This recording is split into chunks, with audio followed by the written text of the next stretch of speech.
Hello and very warm welcome to all of you. कैसे हैं आप सब? मैं आपका मेंटर और आप देख रहे हैं लर्न इंग्लिश विदाउट रूल्स का रेगुलर सेशन। आज का ये रेगुलर सेशन वॉइस के एरर स्पॉटिंग क्वेश्चन पर आधारित है। जी हाँ, यहाँ पर मैं उपस्थित हो गया हूँ वॉइस के असेसमेंट टेस्ट 5 के आंसर और डिटेल एक्सप्लेनेशन के साथ। इस सेट में भी 12 क्वेश्चन शामिल किए गए हैं। हर एक क्वेश्चन को बारी बारी से आपके सामने रखेंगे। जो निर्धारित 20 सेकंड की समय सीमा आपको उपलब्ध कराई जाती है, वही समय सीमा आपको उपलब्ध कराई जाएगी। इस समय सीमा के अंतर्गत आपने जितने भी नॉर्म्स सीखे हैं पिछले 4 सेट से, आपने प्लेलिस्ट में वीडियो देख करके जो कुछ भी सीखा है, जितनी जानकारी आपके पास है, उस आधार पर आप क्वेश्चन को अटेम्प्ट जरूर करें। आंसर सही होता है फिर भी एक्सप्लेनेशन एक बार जरूर देखिए कि आपके सोच और एक्सप्लेनेशन में समानता है या नहीं है। जिसका आंसर गलत हो वैसे बच्चों को परेशान होने की जरूरत नहीं है। एक्सप्लेनेशन देखिए, नोट डाउन करने की जरूरत है, आप उसे नोट डाउन करिए ताकि आगे अगर कोई सेट आप बनाते हैं उसमें वॉइस के इस नॉर्म से रिलेटेड कोई सवाल हो तो वो आपके लिए परेशानी का कारण ना बने। चूंकि ये शूट घर से हो रहा है, थोड़ी बहुत डिस्टर्बेंस हो सकती है, आवाज बाहर का, एनवायरमेंट का, आसपास का, तो उसको थोड़ा बर्दाश्त करेंगे, अवॉइड करेंगे। वीडियो पर बने रहेंगे, शुरू से अंत तक देखिए। सेशन की शुरुआत करते हैं। नोटबुक और पेन लेकर के तैयार हो जाइए। देखते हैं कि सेट में कौन से 12 नए क्वेश्चन शामिल किए गए। चलिए देखा जाए।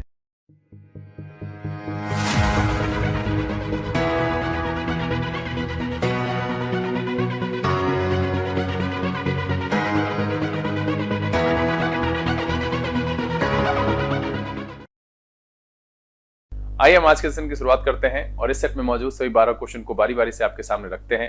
आंसर देखते हैं, ग्रामेटिकल नॉर्म्स को समझने की कोशिश करते हैं। सेशन को शुरू करेंगे, लेकिन उससे पहले जो लोग इस चैनल पर नए हैं, चैनल को सब्सक्राइब कर लीजिए, बेल आइकन जरूर प्रेस कीजिएगा ताकि यहाँ से अपलोड की गई वीडियोस की नोटिफिकेशन आपको मिले और आपका कोई भी सेशन मिस ना हो।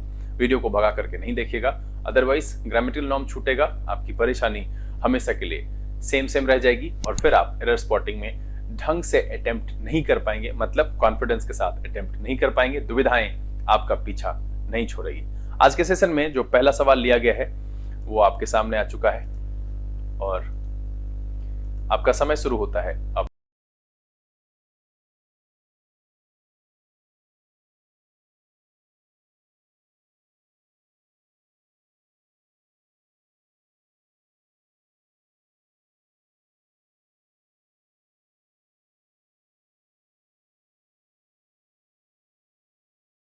Times up.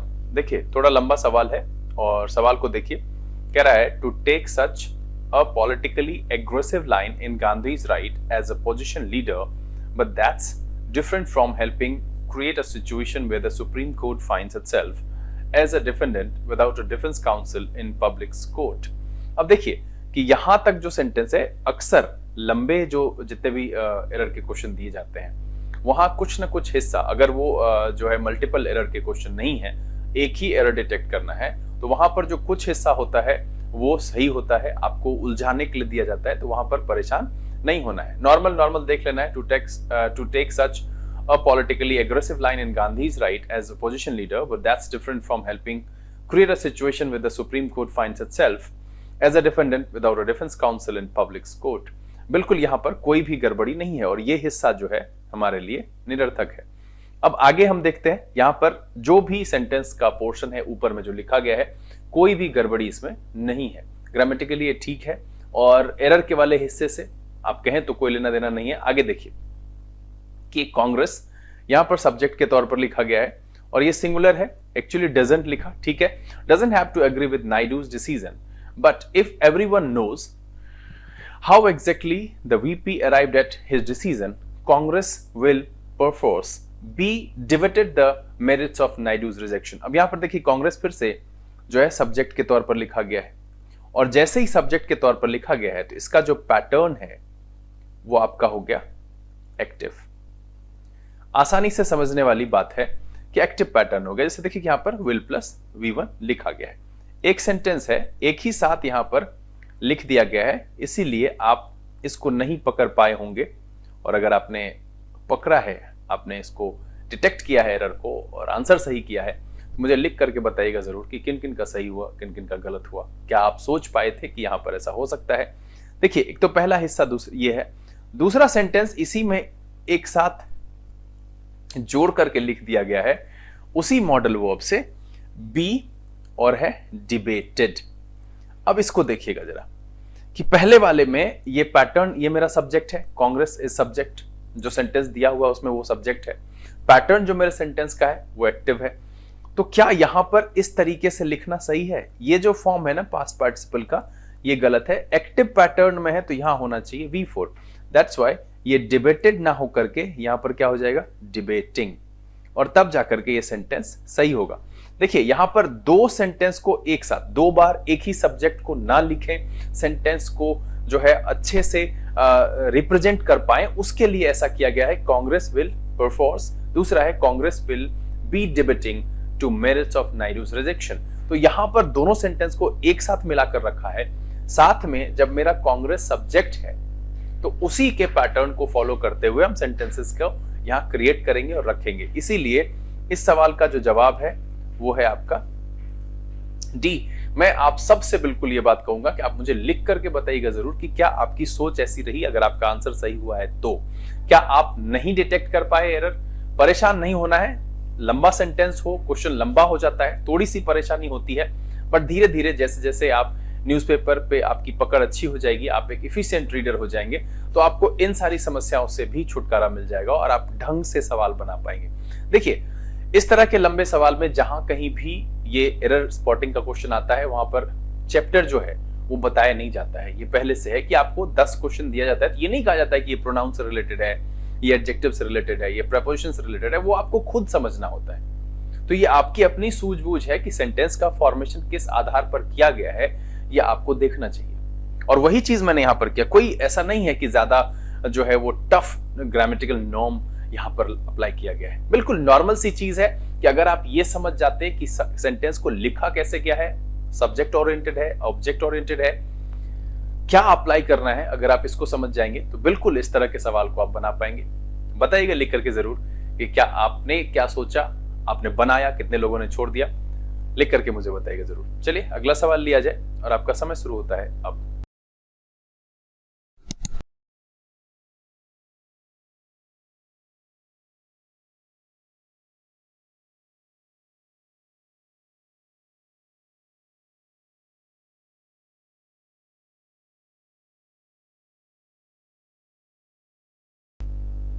Time's up. देखिए क्या कह रहा है। In the devastating terrorist attack in the city center, 5 persons killed and 1 was injured. अब देखिए किसी के द्वारा, किसके द्वारा? टेररिस्ट के द्वारा, है ना? किसके द्वारा? टेररिस्ट के द्वारा। तो ये क्या है? टेररिस्ट मेरा सब्जेक्ट है, ये सब्जेक्ट है, इसका मतलब है ये डोर है। और अभी जिसको मारा गया है उसका रिसीवर है ये 5 आदमी, जो इंजर्ड हुआ है वो है 1 आदमी। दैट मीन्स कि इसका जो पैटर्न है वो मेरा पैसिव है। पैटर्न क्या है? पैसिव है। तो यहां पर क्या होना चाहिए? 5 persons were killed। और वैसे भी यहां देख करके आप समझ सकते हैं कि यहां पर was injured लिखा हुआ है, पहले से ही was प्लस पास्ट पार्टिसिपल एक पोर्शन में लिखा हुआ है। दैट मीन्स कि ये पैसिव का सेंटेंस है। वैसे भी 5 persons जिसको मारा गया वो उसका रिसीवर है, मारने वाला कोई और है। बहुत आसान है। मुझे नहीं लगता है कि अब आप सबको इस तरह के सवाल को बनाने में परेशानी होती होगी। तो यहां पर जो है वर मिसिंग है, उसको ऐड कर देंगे, ये सेंटेंस सही हो जाएगा और इसीलिए इसका जो आंसर हो गया वो हो गया सी। चलिए अगला सवाल लें और आपका समय शुरू होता है अब।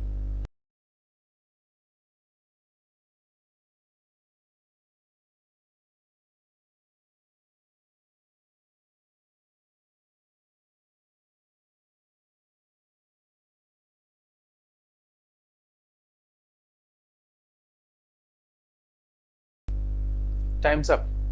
कह रहा है my brother Aditya is interesting. Is interesting नहीं, इज इंटरेस्टेड इन समथिंग होता है। यहां पर जो है ये पैसिव पैटर्न होगा। क्या है? यहां पर हो जाएगा इंटरेस्टेड।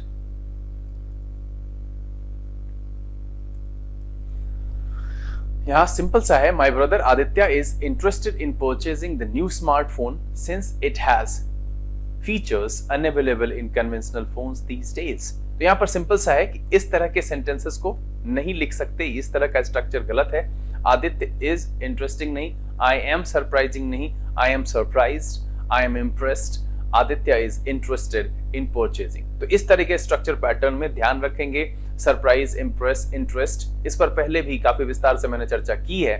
तो सिंपल सा है कि यहां पर इस तरह के पैटर्न को लिखना सेंटेंस में अलाउड नहीं है, वो सेंटेंस का सेंस नहीं दे पाता है, गलत हो जाता है। सिंपल सा है कि कुछ होने से हम उस इंटरेस्ट के रिसीवर हैं, इंप्रेस हो गए, हम कुछ किया गया उसकी वजह से ऐसा हुआ, तो वो हम रिसीवर हैं। सरप्राइज हुए, हम किसी एक्शन को करके सरप्राइज नहीं हो सकते। किसी ने कुछ किया, कुछ ऐसा हुआ, मैं सरप्राइज हो गया, मैं उसका रिसीवर हूं। दैट्स व्हाई हमेशा इस तरह के जो एक्सप्रेशंस होते हैं वो पैसिव में लिखे जाते हैं। Aditya is interested in purchasing new smartphone, और तब जाकर के बिल्कुल ये सही होगा। आदित्य इज इंटरेस्टिंग लिखना ग्रामेटिकल नॉर्म्स को तोड़ना है, और सेंस भी बिल्कुल यहां से नहीं आएगा, ये गड़बड़ हो जाएगा, मीनिंग ठीक नहीं आएगा। दैट्स व्हाई यहां पर हम इंटरेस्टिंग को चेंज करेंगे इंटरेस्टेड में, और मेरा सेंटेंस बिल्कुल सही हो जाएगा।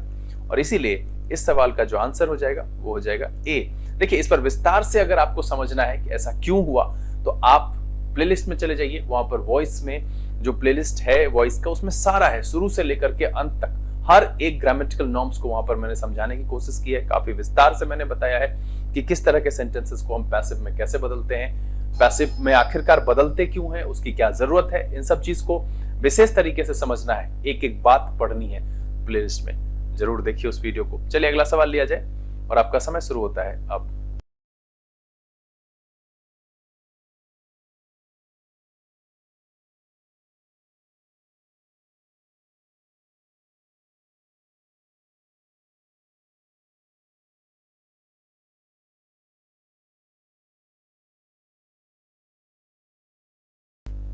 Times up. देखिए क्या कह रहा है, नेवर बिफोर हैज। अब यहां पर सब्जेक्ट से पहले लिखा गया है हैज।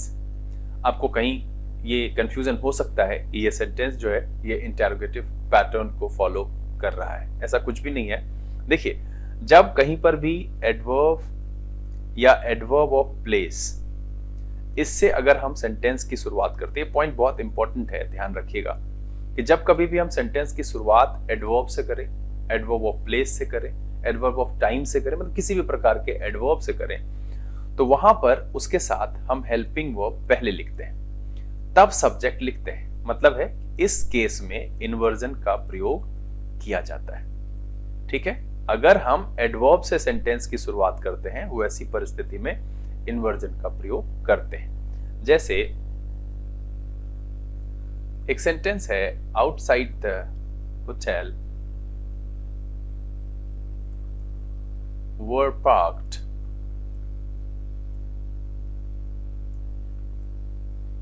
To red cars.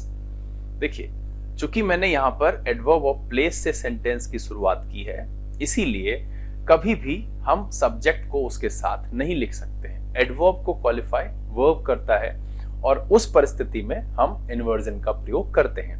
वही चीज यहां पर भी अप्लाई किया गया। अगर हम सेंटेंस की शुरुआत आउटसाइड द होटल से नहीं करें, हम ऐसे लिखें कि 2 red cars were parked outside the hotel, कोई दिक्कत नहीं है, आप इसको लिख सकते हैं। लेकिन यहां पर सेंटेंस की शुरुआत जो है वो एडवर्ब ऑफ प्लेस से की गई है। मैं बस यही समझाने, इसके लिए एक साधारण सा प्रचलित है, आपने हार्डली स्कार्सली का नाम सुना होगा।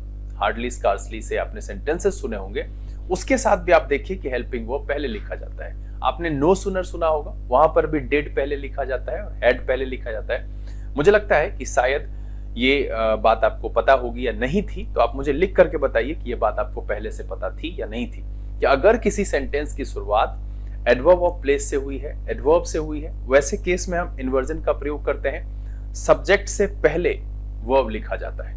अगर हम सिर्फ हेल्पिंग वर्ब लिखते हैं, this kind of inversion is called partial inversion. और हेल्पिंग वर्ब और मेन वर्ब दोनों साथ में लिखें तो इसे कहते हैं हम कंप्लीट इन्वर्जन। एडवर्ब में इसकी हम विशेष चर्चा करेंगे। तो अब आप आसानी से ये बात समझ सकते हैं कि हार्डली, स्कार्सली या नो सुनर या फिर इस तरीके का, तो आप अब ये बात आसानी से समझ सकते हैं कि अगर मेरे सेंटेंस की शुरुआत एडवर्ब से हुई है, एडवर्ब ऑफ प्लेस से हुई है, वैसी परिस्थिति में अगर हेल्पिंग वर्ब को सब्जेक्ट से पहले लिखा गया है तो वो इंटरोगेटिव का केस नहीं है, वो एडवर्ब और एडवर्ब ऑफ प्लेस या एडवर्ब ऑफ टाइम यानी किसी भी प्रकार के एडवर्ब की वजह से वैसा हुआ है। तो सेंटेंस पूरा का पूरा एक्टिव में कह रहा है, the achievement of technology has been as conspicuous as today. मैंने उसको सीधा करके पढ़ा है, यहां तक कोई गड़बड़ी नहीं है। व्हेन साइंटिस्ट्स, ये भी मेरा सब्जेक्ट है, उसके बाद हैज लगा हुआ है और ये मेरा V3 का फॉर्म है। इसमें कोई भी हिस्सा A, B, C, D, कोई भी हिस्सा कहीं से भी गड़बड़ नहीं है। दैट्स व्हाई इसका जो आंसर है वो है no error and the option is E। देखिए ये एक इंपॉर्टेंट चीज मैंने आपको यहाँ पर बताई है, ये एक ग्रामेटिकल नॉर्म है, बहुत ही इंपॉर्टेंट है। कई सारे सवाल यहाँ पर इससे पूछ जाते हैं, आप वहां उलझ सकते हैं। तो ध्यान रखेंगे कि जिस तरीके से नो सुनर, हार्डली, स्कार्सली में हेल्पिंग वर्ब को पहले लिखा जाता है, उसकी वजह क्या है वो मैंने आपको यहाँ पर बताई है कि उसके अलावा भी अगर कहीं पर आप एडवर्ब देखते हैं, एडवर्ब ऑफ प्लेस देखें, टाइम देखें, कोई भी एडवर्ब हो अगर उससे सेंटेंस की शुरुआत हुई है तो ये ध्यान देने वाली बात है। चलिए अगला सवाल लिया जाए और आपका समय शुरू होता है अब।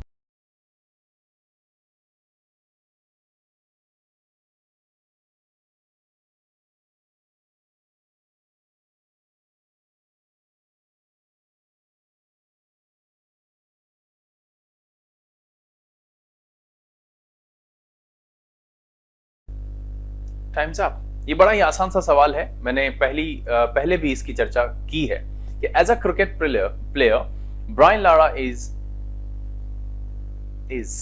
यहां पर मिसिंग है, इज नोन। अब देखिए मैंने पहले कहा था कि कुछ ऐसे वर्ब्स हैं जिसके साथ हम प्रेपोजिशन बाय का प्रयोग नहीं करते हैं, और इस दोनों के लिए मैंने कहा था कि टू का प्रयोग करते हैं, और यहां जो बाय लगा हुआ है ये गलत है, यहां होना चाहिए to. As a cricket player, Brian Lara is known to all of his contemporary players all over the world. यहाँ पर by का प्रयोग बिल्कुल गलत है, ये ध्यान रखिएगा।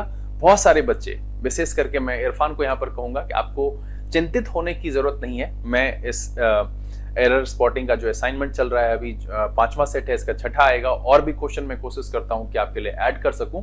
वहां पर मैं इतने सारे वर्ब्स और उसके साथ यूज होने वाले प्रपोजिशन आपको बता दूंगा कि आपको जितने भी एग्जामिनेशंस में आप शामिल होंगे परेशानी आपको नहीं होगी। बहरहाल तब तक जब तक कि हम प्रेपोजिशन चैप्टर शुरू नहीं करते हैं। साथ में आप न्यूज़पेपर रीडिंग के दौरान इस बात का ध्यान रखेंगे। तो यहां पर सीधा सीधा है कि नोन के साथ हम टू का प्रयोग करते हैं, बाय का प्रयोग नहीं करते हैं। ओब्लाइज्ड के साथ हम टू का प्रयोग करते हैं, बाय का प्रयोग नहीं करते, ध्यान रखना है। इसीलिए इस सवाल का जो आंसर है वो है आपका बी। चलिए अगला सवाल लिया जाए और आपका समय शुरू होता है अब।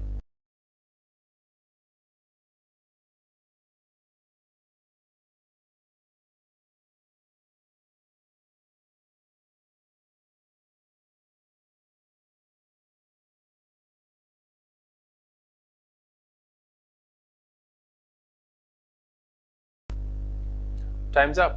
देखिए क्या कह रहा है कि the unreasonable behaviour of his brother was thoroughly upset mister Sadanand. मुझे लगता है इस तरह का सवाल मैं पहले भी बता चुका हूं कि देखिए अनरीजनेबल बिहेवियर जो है यहां पर सब्जेक्ट की तरह यूज किया गया है, ठीक है।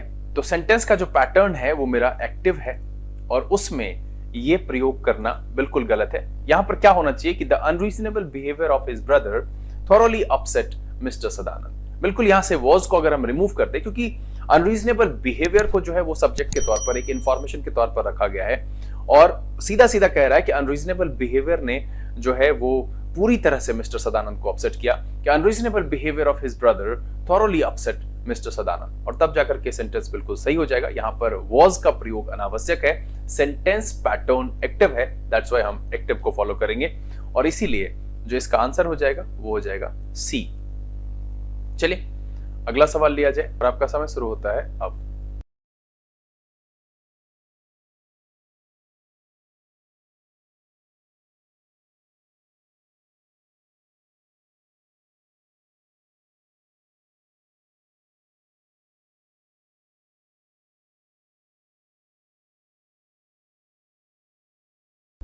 Times up.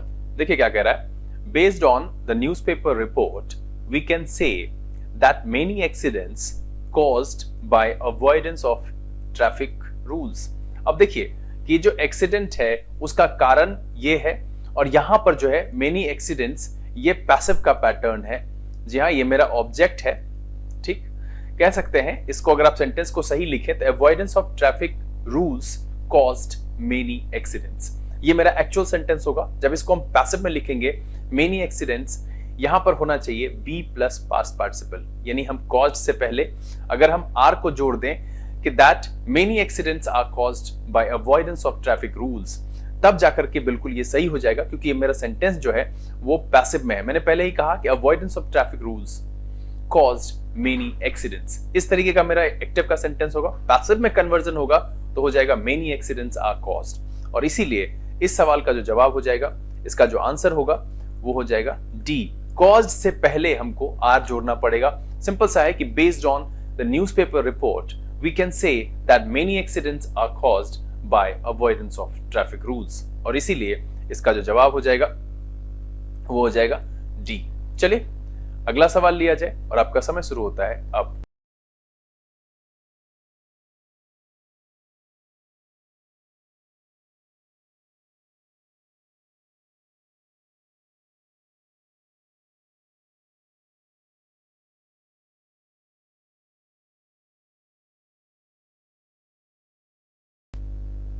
Times up. कह रहा है the promotion means that see may be post. अब देखिए जैसे यहां पर मॉडल वर्ब प्लस बी, तो इसके बाद जो होना चाहिए वो पास्ट पार्टिसिपल होना चाहिए। ठीक, ये पैसिव का पैटर्न होता है। अब मुझे ये तय करना है कि क्या मेरा सेंटेंस जो दिया गया है उसका पैटर्न कैसा है। तो पोस्ट किसी हायर ऑथोरिटी के द्वारा किया जाएगा, तो सी मे बी पोस्टेड। बिल्कुल, ये पोस्ट का रिसीवर होंगी, दैट्स वाई यहां पर क्या होना चाहिए, पोस्टेड। देखिए सिंपल सा है कि आपको यह ध्यान रखना है कि अगर मेरा सेंटेंस पैटर्न एक्टिव है, सारा खेल एक्टिव पैसिव में एरर स्पॉटिंग का इसी के इर्द गिर्द घूमता है कि आप कितनी आसानी से यह जस्टिफाई कर पाते हैं कि दिया गया सेंटेंस जो है वो सब्जेक्ट ओरिएंटेड है या ऑब्जेक्ट ओरिएंटेड है। अगर आप इस बात को पहचान जाते हैं, समझ लेते हैं कि मेरा सेंटेंस सब्जेक्ट ओरिएंटेड है, दैट मींस कि आपको सारे के सारे एक्टिव वाले रूल्स अप्लाई करने हैं एनी टाइम एंड टेंस के। और अगर आप ये समझ जाते हैं कि आपके सेंटेंस की शुरुआत ऑब्जेक्ट, दैट मींस कि आपका सेंटेंस ऑब्जेक्ट ओरिएंटेड है, उस केस में आपको बस ये ध्यान रखना है कि सारे के सारे पैसिव के नॉर्म्स यानी कि बी प्लस पास्ट पार्टिसिपल वहां पर अप्लाई किया जाएगा। तो यहां पर क्या हो जाएगा, पोस्टेड। और इसीलिए इस सवाल का जो आंसर हो जाएगा वो हो जाएगा सी। हम क्या करेंगे, पोस्ट को पोस्टेड करेंगे, मे बी पास्ट पार्टिसिपल, तब जाकर के सेंटेंस सही हो जाएगा। चलिए अगला सवाल लिया जाए और आपका समय शुरू होता है अब।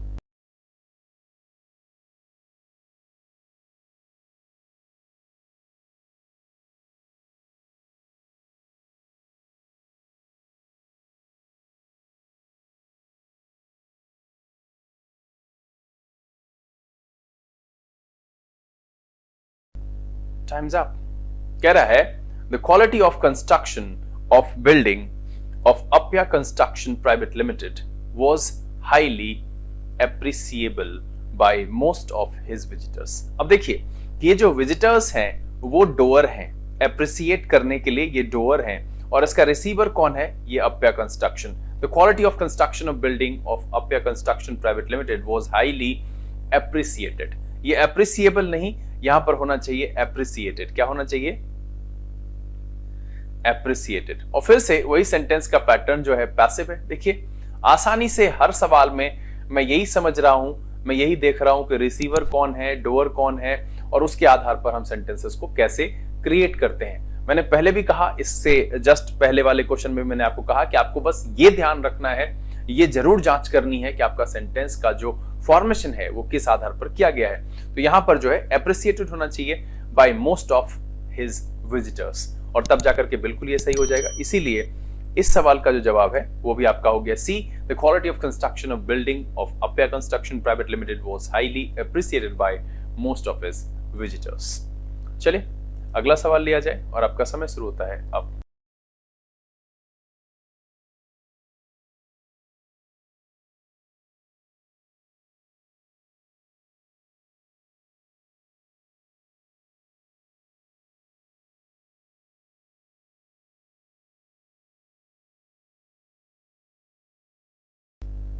Times up. कह रहा है Deepika was hurried to the station when she dashed. और देखिए यहां पर ये सब्जेक्ट का पैटर्न V2 लगाया, तो यहां पर भी जो है V2 होना चाहिए, ये सब्जेक्ट है, क्योंकि इसी के लिए सी लिखा गया है, ये प्रयोग अनावश्यक है। देखिए सिंपल सा है, फिर से वही बात यहां पर मैं कहूंगा कि सब्जेक्ट है, डोअर पहले लिखा है, तो यहां पर पैसिव होने का सवाल ही नहीं उठता है। पैटर्न क्या होना चाहिए, एक्टिव होना चाहिए। पैटर्न मेरा एक्टिव है और एक्टिव में हम जानते हैं कि V2 का प्रयोग करें। उसके बाद उसी बात की गवाही अगले वाले हिस्से में दे रहा है कि she dashed against the public bus near high court. Deepika hurried to the station when she dashed against the public bus near High Court. तब जाकर के बिल्कुल सही होगा, यहाँ पर was का प्रयोग बिल्कुल अनावश्यक है और इसीलिए इस सवाल का जो आंसर है वो है ए। हम क्या करेंगे, इसमें से was को रिमूव करेंगे। फिर से वही बात कि हमने पहले ये जांचा, ये देखा पूरे सेंटेंस को पढ़ करके कि दीपिका इसमें डोअर है या रिसीवर है। मुझे पता चला कि ये डोअर है एंड दैट्स व्हाई जो पैटर्न अप्लाई हुआ वो एक्टिव का हुआ और हमने वहां से was को रिमूव कर दिया। चलिए अगला सवाल लिया जाए और आपका समय शुरू होता है।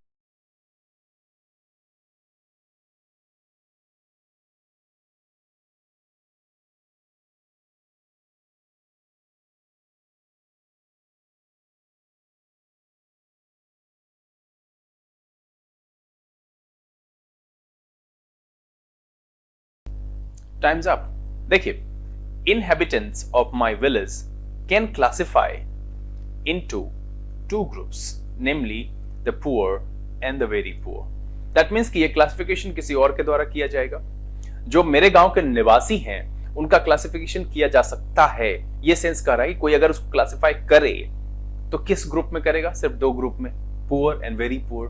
तो यहां पर क्या होना चाहिए कि ये क्लासिफिकेशन का रिसीवर है ये इनहेबिटेंट्स। दैट मीन्स कि मेरा सेंटेंस जो है वो पैसिव पैटर्न में है और यहां पर जब मॉडल है तो मॉडल वाले का जो पैसिव होता है, अभी इससे पहले भी मैंने इसकी चर्चा की है, क्या होता है?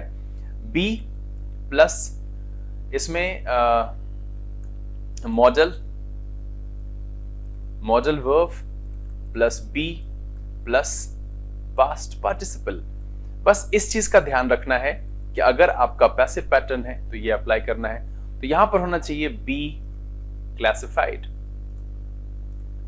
ये क्लासिफाई यहां पर सही नहीं है कि inhabitants of my village, inhabitants of the my village नहीं, ये एक्स्ट्रा है।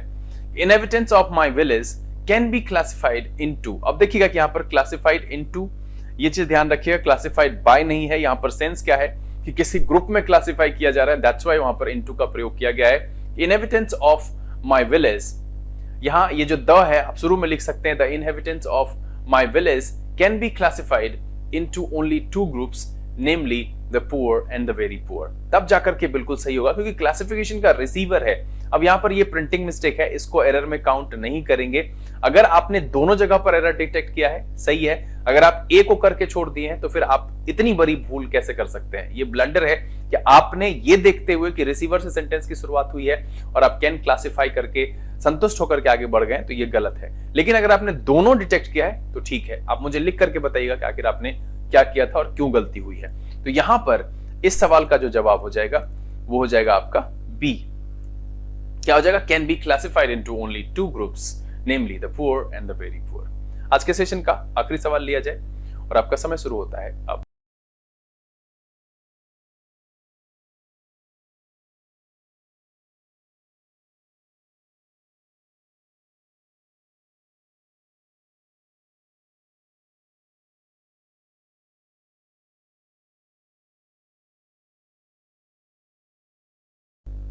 Times up. देखिए क्या कह रहा है, गीतिका हैड बीन हायर्ड ओला। अब यहां पर क्या लग रहा है ना कि ओला ही इसको हायर कर लिया। ठीक है, चलिए मान लेते हैं to roam around the city. अब ऐसा नहीं होगा, गीतिका जो है ये डोअर है, ये हायर की है ओला, तो यहां पर बिन का प्रयोग गलत है। जैसे ही डोअर है और ये ओला मेरा रिसीवर है, तो गीतिका had hired Ola to roam around the city, but their plan failed as the taxi met with an accident. ठीक है, सिंपल सा है कि यहां पर गीतिका जो है वो had been नहीं होना चाहिए। गीतिका had hired Ola to roam around the city, but their plan failed as the taxi met with an accident. यहां पर बिल्कुल जो है गड़बड़ी है, ए वाले हिस्से में बिन को वहां से हटा देंगे तो आप यहां आराम से इस एरर को डिटेक्ट कर पाएंगे कि यहां क्यों ऐसा हुआ है कि सेंटेंस में जो गीतिका है वो मेरा डोअर है, और डोअर को जब हम शुरू में लिखते हैं दैट मींस कि अगर सब्जेक्ट से सेंटेंस की शुरुआत की जाती है पैटर्न एक्टिव होता है और हैड प्लस V3 होगा। इसीलिए इस सवाल का जो जवाब हो जाएगा वो हो जाएगा आपका ए। उम्मीद करता हूं कि आज का ये सेशन आपके लिए काफी मजेदार रहा और आपने हर सवाल को अटेम्प्ट किया और अधिकांश आपके सही हुए। अगर इस एक्सप्लेनेशन के दौरान कहीं पर भी कोई परेशानी हो, सूझबूझ में कोई दिक्कत रही, कोई ऐसा ग्रामेटिकल नॉर्म रहा जो आपके समझ में नहीं आया हो, आप मुझे लिख करके सूचित जरूर कीजिए। जल्द से जल्द आसान शब्दों में उसका एक्सप्लेनेशन लेकर के, आंसर लेकर के हम आपके सामने उपस्थित जरूर होंगे। उम्मीद तो ये है कि ये वीडियो आपको काफी रोचक लगा होगा, बहुत कुछ सीखने के लिए यहाँ पर मिला होगा। अगर ये वीडियो आपको अच्छा लगा, आप इसे लाइक कर दें। अगर आपने चैनल सब्सक्राइब नहीं किया है, प्लीज सब्सक्राइब कर लीजिए, बेल आइकन जरूर प्रेस कीजिएगा ताकि यहाँ से अपलोड की गई वीडियोस की नोटिफिकेशन आपको मिले और आपका कोई भी सेशन मिस ना हो। जो लोग यहाँ पर पहले जुड़े हुए हैं वो इसे ज्यादा से ज्यादा सोशल नेटवर्किंग साइट पर शेयर करें। पढ़ें, पढ़ाएं, खुश रहें, मस्त रहें। समय यहाँ से बिता लेने का, लेकिन जैसा कि आपको पता है कि हर तरफ अफरा तफरी का माहौल है। मैं बस इतना ही कहूंगा कि होप सबसे अच्छी दवा है, उम्मीद इस दुनिया का स्तंभ है। इसलिए अच्छी सुबह, सुहानी सुबह और सामान्य सुबह के उम्मीद में आगे बढ़ते रहिए। अपना, अपने परिवारजनों का ख्याल रखिए, साथ साथ में पढ़ाई भी करते रहिए। लर्निंग इंग्लिश विदाउट रूल्स के सेशन से this is BK Singh signing off. Keep reading, keep practising. Thank you, God bless you.